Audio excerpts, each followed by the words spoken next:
Welcome to Raj news. ప్రశ్న వేదిక కార్యక్రమానికి స్వాగతం. నేను మీ కార్తీక్. ఈరోజు మన guest all India Bahujan Samaj party national coordinator, అదేవిధంగా IAS and retired DGP doctor Purnachandrarao గారు ఉన్నారు. వెల్కమ్ చేద్దాం. నమస్కారం సార్. నమస్కారం. ప్రస్తుతానికి డిపార్ట్మెంట్కి రాజకీయాలకు పోలిస్తే ఏ విధంగా ఉంది? ఎందుకు రావాలనిపించింది అంటే ఏం చెప్తారు రాజకీయాల్లోకి? రిటైర్ అయినాక ఇప్పుడు ఏమిటంటే కాంశీరామ్ చెప్పినట్టు we have to pay back to society. మనం ప్రజలకి సేవ చేయాలా. ఒక ఐపీఎస్ ఆఫీసర్గా ఒక అవకాశం దొరికింది నాకు. సో మనం ప్రజలకి ఏదో ఒకటి మేలు చేయాలా అని చెప్పే ఉద్దేశంతో ఆలోచించి రాజకీయాలే శరణ్యం దీనికి. రాజకీయాల్లోకి వచ్చి ప్రజలకి జరుగుతున్నటువంటి ఏవైతే ఇబ్బందులు ఉన్నాయో ప్రభుత్వాలు ఈ పార్టీలు చేసే అన్యాయాల మీద ఖచ్చితంగా ప్రజల్ని ఎడ్యుకేట్ చేయాలి, ప్రజల్ని మొబిలైజ్ చేయాలి. మన స్వాతంత్ర్యం వచ్చిన దగ్గర నుంచి మరి ఇన్ని పార్టీలు పాలించినా కానీ ప్రజల యొక్క బాధలు తీరలేదు. కాబట్టి ఈ ప్రజల బాధలు తీర్చడానికి రాజకీయాల్లోకి రావడం జరిగింది. పాలక కులాలు ప్రతి రాష్ట్రంలో 2-3 పాలక కులాలు ఉంటున్నాయి. మరి ఆ పాలక కులాలు వాళ్ళ బాగోగులు చూసుకుంటున్నారు కానీ బీసీ, ఎస్సీ, ఎస్టీ, ముస్లిం, క్రిస్టియన్ల బాధలు చూసుకోవట్లేదు. కాబట్టి వాటి కోసం మనం బహుజన్ సమాజ్ పార్టీలో చేరి మరి ప్రజలకి సేవ చేయాలని చెప్పి భావించా. దేశంలో బీజేపీ పార్టీ హిందుత్వ దేశం కావాలంటుంది, వికసిత్ భారత్ అంటుంది. ఇటు కాంగ్రెస్ ఏమో సెక్యులర్ దేశం కావాలి, సెక్యులర్ సమాజం కావాలంటుంది. వాస్తవానికి దేశ ప్రజలకు ఏ పార్టీ అవసరం రాజకీయంగా అంటే ఏం చెప్తారు? కాంగ్రెస్ బీసీలకి ఏం చేసింది చెప్పండి? కులగణన చేయాలి. నెహ్రూ హయాంలో కాంగ్రెస్ పార్టీ కులగణన చేయలేదు. మరి అట్లానే మరి బీసీ రిజర్వేషన్లు మనకు తెలుగు రాష్ట్రాల్లో ఎప్పుడు వచ్చినాయండి? 1973లో వచ్చినాయి. అంటే స్వాతంత్ర్యం 47లో వస్తే 73కి కానీ బీసీలకి రిజర్వేషన్ రాలా. సో ఆ బీసీ రిజర్వేషన్లు కూడా అంత విద్యకి ఉద్యోగానికే పెట్టారు కానీ చట్టసభల్లో రిజర్వేషన్ లేవు. సో కాంగ్రెస్ పార్టీ ఏం చేసింది? ఈరోజు తెలంగాణలో కూడా కాంగ్రెస్ పార్టీ 42% బీసీలకి రిజర్వేషన్లు ఇస్తామని చెప్పింది. మరి దాన్ని అమలుపరచలేకపోయింది. ఇప్పుడున్న పార్టీలు కాంగ్రెస్ విఫలమైంది.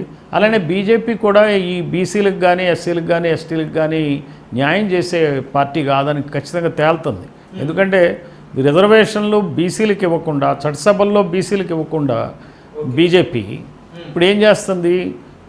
కమ్మారెడ్డి వర్గాలకి 10% రిజర్వేషన్లు ఇచ్చింది బీజేపీ 2019లో. దీనికి ఎటువంటి కమిషను లేదు, ఎటువంటి కులగణన చేయలేదు, ఏం చేయకుండానే చేశారు. ఈ రోజున కూడా బీజేపీ ఏం చేస్తుంది? జనగణన చేస్తాం, అందులో కులగణన ఖచ్చితంగా చేస్తామని చెప్పి కేబినెట్ హామీ ఇచ్చినప్పటికి కూడా మరి ఎస్సీ హౌసెస్ ఏవి, ఎస్టీ హౌసెస్ ఏవి అని చెప్పి ఇప్పుడు ప్రాథమికంగా ఈ జనగణన స్టార్ట్ చేసినప్పుడు చేశారు. కానీ బీసీలని అదర్ హౌసెస్లో ఏర్పాటు చేశారు. మరి అటువంటిది ఈ పార్టీ బీజేపీ హిందుత్వ పార్టీ అంటే బీసీలు హిందువులే కదా. బీసీలు హిందువులు అయినప్పుడు బీసీ హిందువులకి ఎందుకు రిజర్వేషన్లు ఇవ్వట్లేదు? అందువలన ఈ పార్టీల వల్ల మనకు లాభం లేదు. ఈ బహుజన వాదంతో ఉన్న పార్టీలే మనకి లాభం చేస్తాయి. ఎస్సీలకు, బీసీలకు, మైనారిటీలకు, ఎస్టీలకు రాజకీయంగా పెద్దపీట వేస్తాయని చెప్పిన పార్టీలు కానీ అధికారంలోకి రాగానే ఆ మెయిన్ కుర్చీ ఏదైతుందో ఆ మెయిన్ కుర్చీలో అగ్రకుల నాయకులు కూర్చుంటున్నారు. అదే ఎస్సీ, ఎస్టీ, బీసీ, మైనారిటీలందరూ, బహుజనులందరూ ఆయన మెయిన్ కుర్చీలో కూర్చున్న తర్వాత డోర్ బయటలో నిల్చున్న పరిస్థితులు ఏర్పడుతున్నాయి. ఈ ఆధిపత్య ధోరణి అనేది ఈ సమాజంలో ఎలా తొలగించాలంటే ఏం చెప్తారు? మీరు చెప్పింది అక్షరాల నిజం. దానికి మనం లెక్కలతో సహా మనం ఈ రోజున ఈ 2 రాష్ట్రాల్లో మనం ప్రచారం చేస్తున్నాం. తెలంగాణలో ఎమ్మెల్యేల కులగణన అని చెప్పి మేము ఒక బుక్లెట్ తీసాం. ఇందులో ఎమ్మెల్యేల కులాలు ఏ ఏ కులాల వాళ్ళు ఎంతమంది ఎమ్మెల్యేలు అయ్యారు అని చూసుకున్నట్టయితే మరి ఈ రోజున తెలంగాణ అసెంబ్లీలో 119 స్థానాలు ఉంటాయి. కమ్మారెడ్డి వెలమలకు సంబంధించిన 3 కులాల యొక్క జనాభా 5% ఉంటే 100కి 5 ఉంటే సగానికి సగం అసెంబ్లీ ఈ 3 కులాలకు చెందిన ఎమ్మెల్యేలతోనే నిండుంది. ఇది ఇప్పటిది కాదు. 16 ఎన్నికలు జరిగితే 16 ఎన్నికల్లోనూ ఇదే పరిస్థితి. బీసీల సీట్లేం పెరగల. బీసీల సీట్లు 119 స్థానాలు ఉన్నటువంటి తెలంగాణ అసెంబ్లీలో బీసీ సీట్లు ఎన్ని ఉన్నాయండి? కేవలం ఎమ్మెల్యేలు 19 మందే. ఈ అన్యాయాన్ని ప్రజలకు చెప్పాలి. ఈ అన్యాయానికి కారణం ఎవరు? ఈ పార్టీలే. అటు కాంగ్రెస్, అనాదిగా కాంగ్రెస్, కమ్యూనిస్ట్ పార్టీలు, అలానే మరి బీజేపీ, ఇక్కడ ఉన్నటువంటి బీఆర్ఎస్, లేకపోతే వైసీపీ, అట్లానే టీడీపీ. ఎవరు ఏ పార్టీ కూడా ఈ బీసీలకి న్యాయం చేయలేదు, ముస్లింలకి న్యాయం చేయలేరు అనేది వాస్తవం. ఈ బహుజనులకు ఎందుకు నేను ఆ కుర్చీలో కూర్చోవాలన్న ఆలోచన ఎందుకు రావడం లేదు, ఎందుకు చైతన్యం కాలేకపోతున్నారంటే ఏం చెప్తారు? ఈ రోజు వాళ్ళు ఆ రోజు ఇళ్ళ మారితే చాలు, అన్నం దొరికితే చాలు, ఏదో చిన్న ఈ గుడిసె దొరికితే చాలు, ఏవో బట్టలు దొరికితే చాలు, మా పిల్లలకి ఎట్లా పెళ్ళిళ్ళు చేస్తే చాలు అనే ధోరణిలో వాళ్ళు బతుకుతారు. అంటే ఎవ్రీ టైం వాళ్ళు ఏంటంటే జీవించటాన్నే ఆ సంసారమే జీవన్మరణ సమస్య అవుతూ ఉంది. అందువల్ల ఏంటంటే వేరే ఆలోచనలు ఉండవు వీళ్ళకి. మనకు అధికారం కావాలా, మనకు అధికారం లేకపోవటం వల్లనే మనం ఇంత తిప్పలు పడుతున్నాం. పేదవాడు మరింత పేదవాడు అవుతున్నాడు, ధనికుడు మరింత ధనికుడు అవుతున్నాడు, పాలక కులాల వాళ్ళే ఎక్కువ మంది ధనికులు అవుతున్నారు, అన్ని బెనిఫిట్స్ రాజ్యాంగపరంగా మనకు రావాల్సి వచ్చిన వాళ్ళు కార్నర్ చేస్తున్నారు అనేటువంటి జ్ఞానం ఈ ప్రజలకు తెలియపోవటం ముఖ్య కారణం. ఇప్పటి వరకు ఏ పార్టీ వచ్చినా సరే ఈ సబ్జెక్ట్ని ప్రజల్లోకి తీసుకెళ్ళాల. కులపరంగా భారతదేశంలో రాజకీయాలు నడపడానికి ఒక కాంశీరామ్ హయాంలో జరిగింది.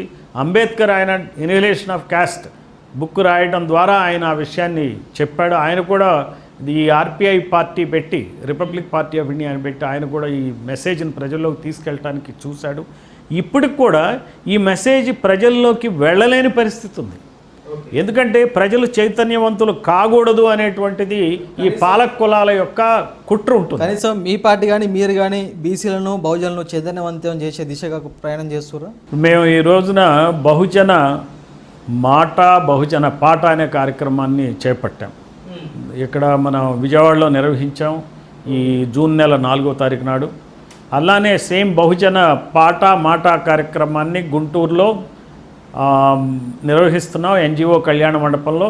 అక్కడ ఉన్నటువంటి బీసీ ఎస్సీ ఎస్టీ ముస్లిం సోదరిమణులందరినీ జమ చేయటం, వాళ్ళకి పొద్దునుంచి సాయంత్రం వరకు ఈ సమస్యల మీద మనకు ఉండాల్సిన జ్ఞానం ఏంటంటే చదువు అంటే చదువుతున్నారు. ఇప్పుడు ఈ కులాల్లో కొంతమంది చదువుతున్నారు, ఇంజనీర్లు అవుతున్నారు, డాక్టర్లు అవుతున్నారు, చిన్న చిన్న వ్యాపారాలు చేసుకుంటున్నారు. కానీ రాజకీయమైనటువంటి అవగాహన లేదు. రాజకీయంగా మీరు ఇందాక అన్నట్టు ఈ రాజకీయ నాయకుల్ని ఫాలో అవుతున్నారు. ఎవరైతే అన్యాయం చేస్తున్నారో అన్యాయం చేసే వాళ్ళ వెంబడి కార్యకర్తలుగా ఈ నాయకులు ఉంటున్నారు, ఈ కులాల నాయకులు ఉంటారు. అట్లా కాదు, ఈ కులాలు వాళ్ళ కుల వృత్తి ఎలా అయితే చేశారో రాజకీయ వృత్తిని అలా చేయాల్సిన అవసరం ఉంది. రాజకీయ వృత్తిని చేపట్టాలి. రేపొద్దున సర్పంచ్ ఎలక్షన్స్ కానీ ఎలక్షన్లో పార్టిసిపేట్ చేయాలి. మనం చూసాం తెలంగాణలో నిన్నగాక మొన్న మనం బీసీ ముస్లిం సర్పంచుల యొక్క సన్మాన సభ పెట్టడం జరిగింది రవీంద్ర భారతిలో.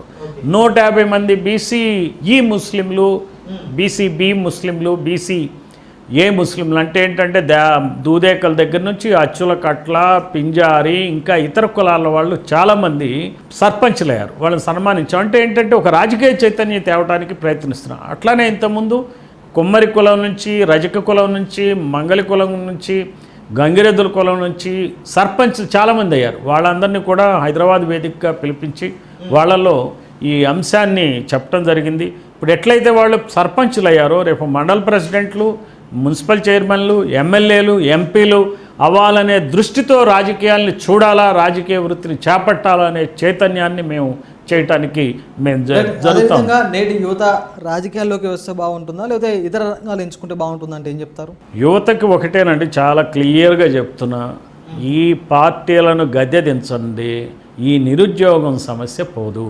అది యువత గమనించాలి. అందుకని ప్రతి యువకుడు చేయాల్సిన పని ఏంటంటే శ్రద్ధగా చదవాలి. ఎన్ని కష్ట నష్టాలకు వచ్చైనా సరే చదవాలి. చదువులో మాత్రం ఎక్కడా కూడా అవాయిడ్ చేసి మరి అటు ఇటు దారి పట్టకుండా చదవటం, డిగ్రీలు పాస్ అవ్వటం, ఉద్యోగాలకు ప్రయత్నించటం, ఉద్యోగం రాని పక్షంలో చిన్న వ్యాపారాలైనా చేయటం, ఏది కానప్పుడు రాజకీయాల్లోకి రావటమే మార్గం. మా పార్టీ అందుకు సిద్ధంగా ఉంది. అటువంటి నిరుద్యోగ యువతను ప్రోత్సహిస్తుంది. మా పార్టీ ద్వారా ఈ చైతన్య కార్యక్రమాలు చేపట్టి ఈ రాజకీయాల్లో ఏవైతే డబ్బు రాజకీయాలు చేస్తున్నారో, ఓట్లను కొనే రాజకీయాలు చేస్తున్నారో, ఈ రాజకీయాలు చేసే రాజకీయ కాంట్రాక్టర్ల యొక్క వాళ్ళ యొక్క నేచర్ని ఈ నిరుద్యోగ యువతలో తెలియజేస్తాం. అందుకని యువత ఈ దిశలో ఆలోచించాలి. నేటి సమాజానికి యువతరం నవతరం అవసరం అంటూ జడ్జి పాలిటిక్స్ మొదలవడం జరిగింది. ఆ పాలిటిక్స్ని మీరు స్వాగతిస్తారా? కరెక్ట్. నేను ఇందాక చెప్పినట్టు అవి జస్ట్ బట్ న్యాచురల్ అండి. వాళ్ళు పిల్లలు ఈ రోజున యువత రెస్పాండ్ అవుతున్నారు. ఈ రెస్పాండ్ అయ్యే కార్యక్రమాన్ని ప్రభుత్వాలు ఇప్పటికైనా సరే కళ్ళు తెరవాలి. నేను ఒకసారి సీఎం, 2 సార్లు సీఎం, 3 సార్లు సీఎం, రికార్డుల కోసం సీఎం అవటం ఏంటంటే నాకు అర్థం కాదు. వెస్ట్రన్ డెవలప్డ్ కంట్రీస్ పోయి చూడండి, వాళ్ళలో ఒకసారి రిషి సునాక్ అయ్యాడు ప్రైమ్ మినిస్టర్గా, దిగిపోయాడు, మామూలుగా తిరిగేస్తున్నాడు ఆయన. ఇంకొక అతను ప్రైమ్ మినిస్టర్ అవుతాడు. బాధ్యతలు నిర్వహించడం రావాలా వీళ్ళకి. మీరు ఏసీబీలో పనిచేయడం జరిగింది సార్. ఈ దేశంలో అక్రమ సంపాదన పోవాలన్నా, లంచగొండితనం పోవాలన్నా, అవినీతికి పాల్పడకుండా ఉండాలన్నా కూడా అసలు ఎటువంటి మార్పు రావాలంటే ఏం చెప్తారు? ముఖ్యంగా ప్రైమ్ మినిస్టరు కానీ చీఫ్ మినిస్టర్ కానీ వాళ్ళ యొక్క అవినీతి ప్రొఫైల్ ఆర్ నీతి ప్రొఫైల్ ఎట్లా ఉండే అనే దాని మీద బట్టి అడ్మినిస్ట్రేషన్ ఆధారపడి ఉంటుంది. మీకు తెలియందే ఉంది, ఈ రోజున ఎమ్మెల్యేలు ఎట్లా సంపాదిస్తున్నారు, మంత్రులు ఎలా సంపాదిస్తున్నారు. సో యథా రాజా తదా ప్రజ. సో లీడర్షిప్ బేస్డ్గా ఉంటుంది. అవినీతి పెరిగిపోయింది. అధికారులు కూడా బాగా చేశారని ఎప్పుడు చెప్తారంటే, మంచి మంచి కార్యక్రమాలు చేశారంటే ఆ సమయంలో అప్పటి సీఎం మంచిగా ఉన్నాడు కాబట్టి చేయటం జరిగిందని చెప్తాం. మనం ప్రతి చీఫ్ మినిస్టర్ గురించి కూడా మనం మాట్లాడుకున్నప్పుడు ఫస్ట్ టర్మ్ బాగుందండి, సెకండ్ టర్మ్లో మరీ కరప్షన్ పెరిగింది అంటారు. అంతే కదా. ఇంకొకటి ఏంటంటే ఈ పార్టీలు కూడా పార్టీ ఫండ్ విపరీతంగా వసూలు చేస్తున్నాయి ఎలక్టోరల్ బాండ్స్ పేరున. అసలు ఇవి రాజకీయ పార్టీలా, రాజకీయ వ్యాపార పార్టీలా అనే దాన్ని ప్రజలు గమనించాలి. ఎందుకంటే రాజకీయ పార్టీలు సేవ చేసే పార్టీలకి బీజేపీకి ఈ రోజున ఎలక్టోరల్ ఫండ్స్ 8,000 కోట్ల రూపాయలు ఉన్నాయి. అసలు 8,000 కోట్ల రూపాయలు ఎందుకు, ఏం చేస్తున్నారు, ఎవరిచ్చారు, ఏ ప్రాతిపదికన మీకు ఇచ్చారు, క్విడ్ ప్రోకో ఉందా, అసలు ఇది ఎవరికేం తెలియదు. కాంగ్రెస్ ఉంది, కాంగ్రెస్లో 1,400 కోట్ల రూపాయల ఎలక్టోరల్ ఫండ్స్ ఉన్నాయి. వాళ్ళు కనుక అధికారంలో ఉంటే వాళ్ళకి 14,000 కోట్ల రూపాయలు ఉండేవి. ఈ పార్టీలు ఏవి కూడా ఎలక్టోరల్ ఫండ్స్ విషయంలో విమర్శలు చేసుకోవట్లే.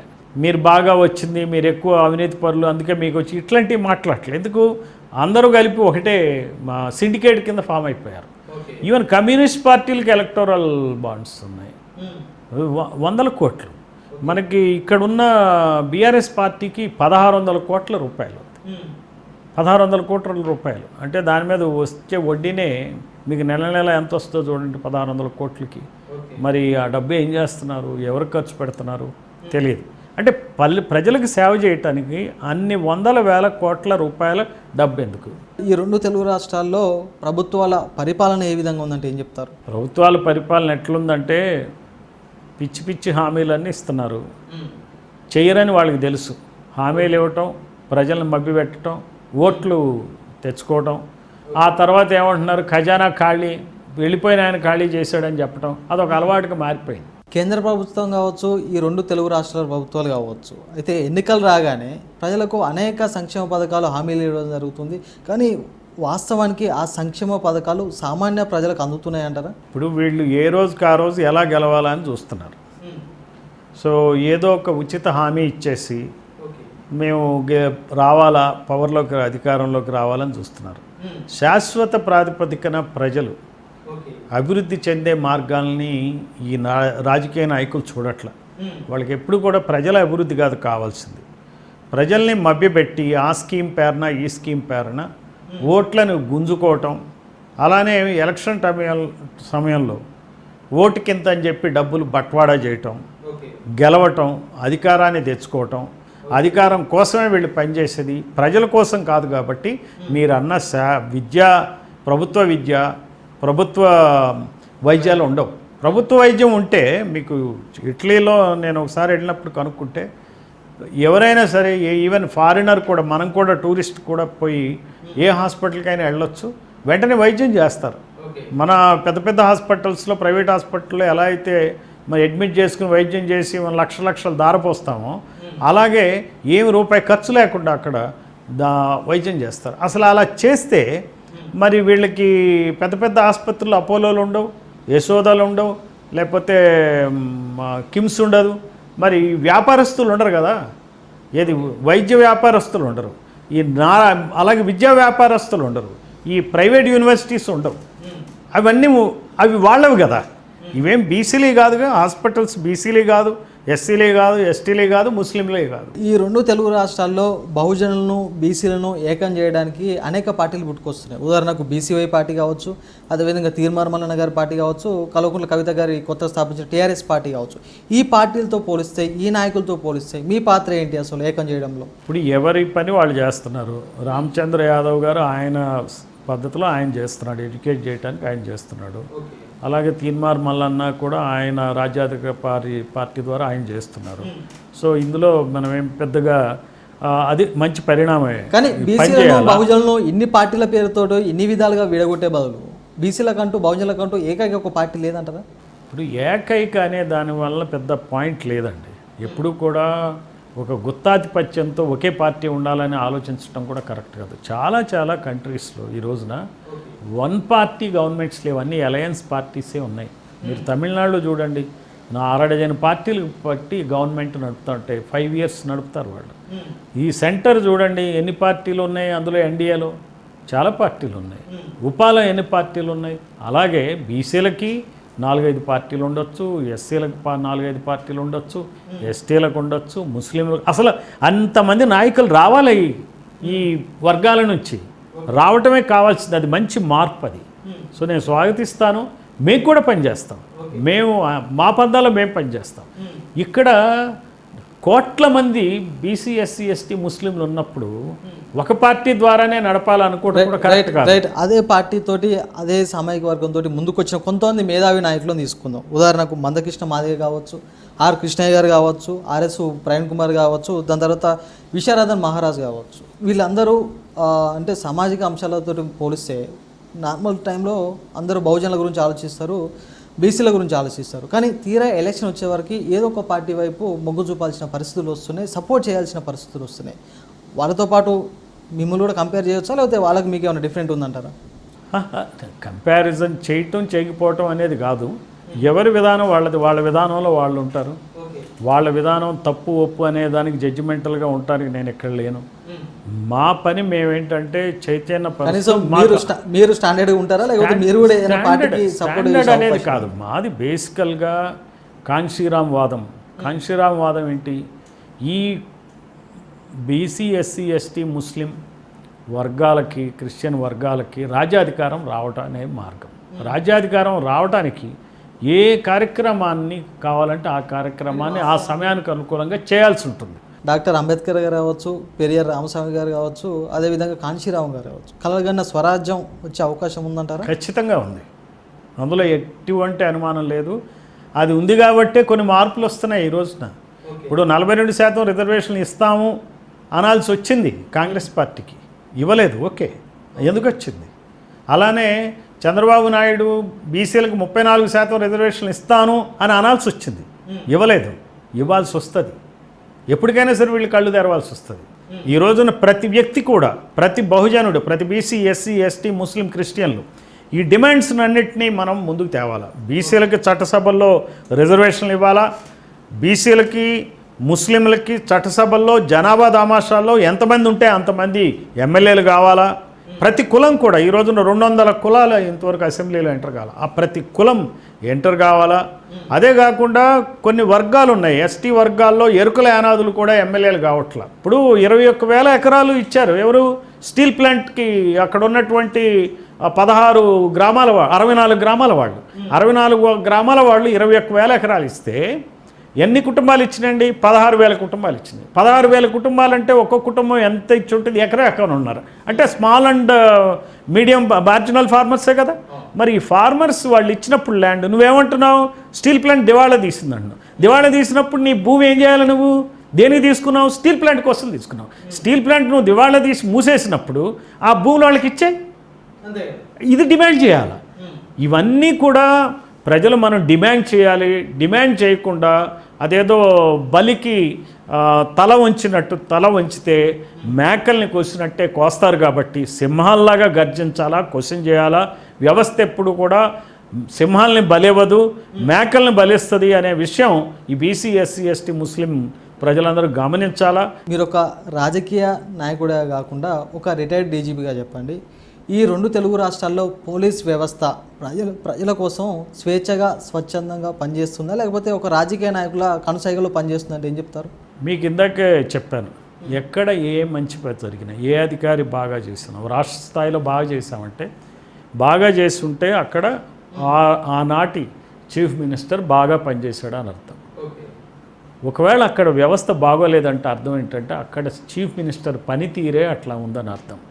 సో అందువలన ఈ చీఫ్ మినిస్టర్ని ఎంతకాలం నేనేమని చెప్తున్నాను మీకు, రాజకీయ నాయకులు అన్యాయంగా అవినీతికి భయంగా పాలన చేస్తున్నారు, అన్యాయం చేస్తున్నారు, అవినీతి పరులు అవుతున్నారు అన్నంగా ఉన్నప్పుడు అది ఏ వ్యవస్థకైనా కానీ వర్తిస్తుంది కదా, అందులో ఈ చిత్రం ఏముంది? రైట్. అదేవిధంగా నేటి సమాజంలో నేరాలు ఘోరాలు రోజు రోజుకి ఎక్కువైపోతున్నాయి. ఇంకా పోలీస్ వ్యవస్థ ఏ విధంగా బలపడాలి, అదేవిధంగా సమాజంలో మార్పు కూడా ఏ విధంగా రావాలంటే ఏం చెప్తారు? ఇప్పుడు ఇక్కడ పొలిటికల్ విల్ లేకుండా పోలీసులు ఏం చేయలేరండి. సో ప్రతిదానికి కూడా పొలిటికల్ విల్ అవసరం. పోలీసులు కొంతమంది అధికారులు కష్టపడి పనిచేస్తారు, జాగ్రత్త పనిచేస్తారు, రిస్క్ తీసుకుంటారు. అటువంటి వాళ్ళు 20-30% ఉంటారు. బ్యాలెన్స్ కూడా జనరల్ లైన్లో వెళ్తారు. ఆనాటి ప్రభుత్వాలని పనితీరుని బట్టి, ఒత్తిడిని బట్టి, వాళ్ళ యొక్క క్యారెక్టర్ని బట్టి వీళ్ళ క్యారెక్టర్ కూడా ఉంటుంది. సో అయితే ఇప్పుడు పెను ప్రమాదం ఏంటంటే పోలీస్ వ్యవస్థ రియాక్ట్ అవ్వాల్సింది ఏంటి అంటే సైబర్ క్రైమ్. సో మునిపెన్నడూ లేని విధంగా సైబర్ క్రైమ్ చాలా దారుణంగా జరుగుతూ ఉంది. వేల కోట్ల రూపాయల ప్రజల డబ్బు పోతూ ఉంది. ఇంతకుముందు ఏదో ఒక 100 కోట్లు పోయేది ఏది ప్రతి సంవత్సరం ఈ దొంగతనాలు దోపిడీలు 100 కాదు, ఇప్పుడు 1000 కోట్లు పోతుంది.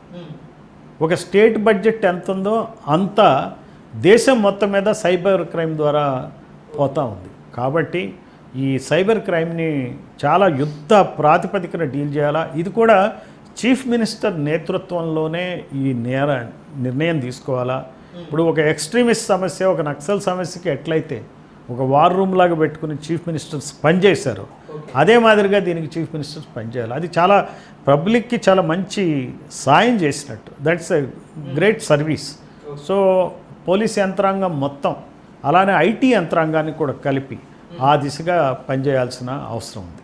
ఈ సమాజానికి మీరు ఇచ్చే మెసేజ్ ఏంటంటే ఏం చెప్తారు? ఇప్పుడు ఏవైతే మనం చెప్తున్నామో బహుజనవాదాన్ని అర్థం చేసుకుని కులమే ఆధారంగా నష్టాలు జరుగుతున్నాయి, కొన్ని కులాలే పాలన చేస్తున్నాయి, కొన్ని కులాల పాలన పోవాలి, అన్ని కులాల పాలన కావాలి. ఇక్కడ మతం కాదు సమస్య, మతం ఏది కాదు, మతం మారినా కులం మారదు. అయితే ప్రభుత్వాలు ఏం చేస్తున్నాయంటే ఎస్సీలనే తీసుకుందాం, ఎస్సీలు క్రిస్టియానిటీ తీసుకుంటే వాళ్ళకి ఎస్సీ స్టేటస్ ఇవ్వట్ల. కానీ క్రిస్టియన్ అయినా హిందూ అయినా ఎస్సీని ఎస్సీగానే చూస్తారు, మాలనుగా చూస్తారు, మాదిగగానే చూస్తారు. అదే రెడ్డి కానీ కమ్మ కానీ హిందూ అయినా క్రిస్టియన్ అయినా రెడ్డిగానే చూస్తారు, కమ్మగానే చూస్తారు. వీళ్ళని కమ్మగా చూడరు. అందువలన వివక్ష అనేది పోదు. కాబట్టి ఇవన్నీ ప్రశ్నించాల్సిన అవసరం ఉంది.